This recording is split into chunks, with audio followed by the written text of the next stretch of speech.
Uh, Hala, ladies and gentlemen. This is RCMT from Sissterhood magazine.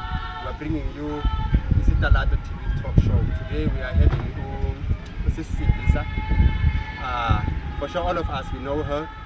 She's involved in Sisterhood, you know. So today we've come to find out more about Sisterhood and the other projects that she's doing. Like I said, we're busy with Sindisa Qeqe from Sisterhood, you know. So as you know, Sissterhood TV at the moment is supporting and is marketing the people. Yeah. So this is how we show our support for the people and promotion and marketing.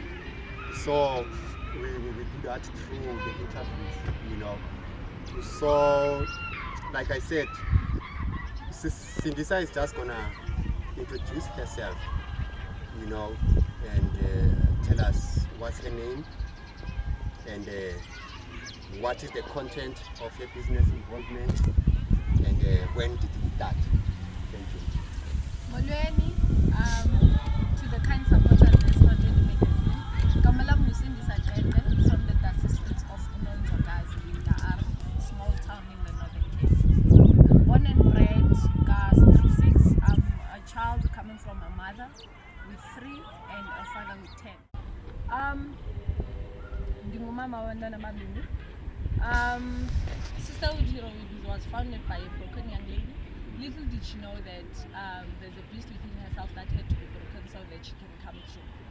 So the survivor of gender-based violence, the survivor of rape, I'm a survivor of a trending future, I'm a survivor of psychological abuse. It happened that I got into a relationship with the right person at the right time, because eventually, if it was not for the situations that happened to me via him or through him, then I wouldn't have had the power to come and stand here in the podium and tell you about who I am and what I do every now and then. So as for Sisterhood heroines, we are building generational curse breakers like myself. In the family, you get to notice that I'm the first one to have a veterinary certificate. So with me, it was a great honor, it was a great situation whereby I recognized myself, and I was the first one to get raped. It started with me, and I believe it will never happen to anyone again, because it happened to the right person who shall advocate that it doesn't happen anymore. So I'm advocating for gender-based violence. Sisterhood heroines itself advocating for gender-based violence. We are currently under Umasibambisane, which is a foundation for human rights. We are creating gender-based violence and femicide-free zones. Currently, we've launched in Colstead. We are going to launch in Bridgetown, and we'll be launching as well in Hanover. These structures we formulated in June 16. We had a 3-day roadshow. On that note, we are going to schools. We are having a campaign called Shield a Boy and Peg a Girl. These campaigns, we are doing them for our beneficiaries that we adopt for 12 months. Last month, we started with the campaigns, so we are continuing. Tomorrow will be Monabisi High School, Mtangeni Primary School, as well as Veritron in the colored location, because we are giving them this dignity packs. We're making it a point that those young men, they don't feel vulnerable enough that when they grow up, they are becoming angry towards the society. Even the girls themselves, they get to see themselves. Honor yourself as much as you are.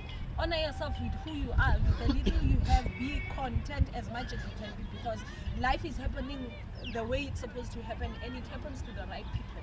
We are chosen, and we are far-fetched from being the same with each other, different in our own unique spaces and in our own terms. On that note, just to continue further with whatever I'm saying right now, I'm an optimistic young lady, a mother of these kids, and I love my kids so much that there's no way they can carry the scars of what their father did to me. But what I know for sure is that I'm raising icons and I'm raising hero and heroines. So that's me, being me naturally. Okay. I'm having an advantage of knowing you, and I'm here to talking about the situation, you know. Hence we are talking about the EGBV, you know. So when did you start this organization? You know, what year did you start it? And upon that, I've also seen your activities You are also active in events. You've done events to uplift the ladies, like you say. Tell us more about that. First, focus on when did it start and then the events. Okay. So the organization was initiated 2016. I got raped 2015, 2016. I went to a youth camp, social development in Qeqe. When I got there, we were called in a space with young women. And then I stood up as a last speaker. I shared my story only to find out 60 to 70% of these young ladies in the room, they are victims almost each and every day, but they are not talking about what they are facing. So I managed to talk, and then a lot of them started talking. So I realized that there's something within myself that had to happen so that I can be able to come and speak out. And they also started speaking out, and then the organization initiated from then and got registered in 2018. As much as it was registered, we then started getting this recognition that we have currently because we started to take this thing seriously. And in terms of the activities, if you notice, they have a message. There's always a message behind the activities. We are taking them off streets because there's gender-based violence. Gender-based violence is being birthed by using drugs and whatsoever it is, because eventually the person that did all these things you mentioned, he was never sober-minded. He was using drugs, cocaine, and whatsoever it is. So we're taking them off the streets, hence why the activities, we feel like it's proper that you talk to young people with the language they want to understand. Not want to talk to young people with the language that they will not understand, or rather put themselves in to make themselves understand the language you want them to hear. So you go to them, you go off streets, you go and play with them, you go and do whatever for you to be able, when you are standing there initially not having any agenda, then someone just comes along and say, I'm facing this and I'm facing this and I'm facing this. So that's just platform, beautiful platform, to make it a point that we do more of this, because this is beautiful so much that it does not belong to myself, but it belongs to the people. It's a people's person, being a people's person. Okay, so I heard you mentioning recognition. So that means at least it's being noticed. Yeah, the organization now it's provincial, not only provincial, national, because I recently attended a presidential summit for social development. It means we've gone national. Nice. That's nice. Right. And we are going international, because sometime next month we will be having a visit from the European Union. So it is what it is, and it's happening. Okay, before we take a break, just tell us what other organizations are you working with? So we are working with, we're not only working with organizations, but we are working with the stakeholders departments, your social development, your sports, arts and culture, your agriculture every now and then, your department of health, and all the others that impact in terms of social illnesses. Otherwise, when you go around having to ask about ourselves, your subs, they know we are always there, always keep making the point that we are pushing this for young people to understand that they are not alone, we are in this fight together. And currently, not to forget that there's Ngokola FM. Ngokola FM. That was actually my point. Yes. I was driving you to that point actually. Thank you. Ngokola FM, I'm a co-founder of Ngokola FM. It's an initiative. That time with me it was just an initiative that I initiated because I could see people are bottling up, they are not talking about their things. So I made a platform as to say Ngokola. So in this Ngokola situation, a friend of mine and we were in a collective of friends, we then decided why not make a radio station, and then the name Ngokola came back again as to say let it be Ngokola FM. And the co-founders, we having Abo Olo Chumatanda, Karabo Mukabo, Sindisa, and the rest of others. So it falls under the wing of Sisterhood De Aar. That's who we are, that's what we do, because we are bottling out, we are talking and growing the nation. I first saw Ngokola FM on Facebook, but I just thought it's just one of those things I get on Facebook. I didn't realize that it's here in De Aar. Yeah, it's here. We are an online radio station. We are here situated here, running on the pipelines of making it a point that we are running a proper station, not only a proper station, but podcasts and whatsoever it is. This is who we are. Okay. So now, this is Sissterhood TV talk show, brought to you by Sissterhood magazine. We are taking a break. Thank you.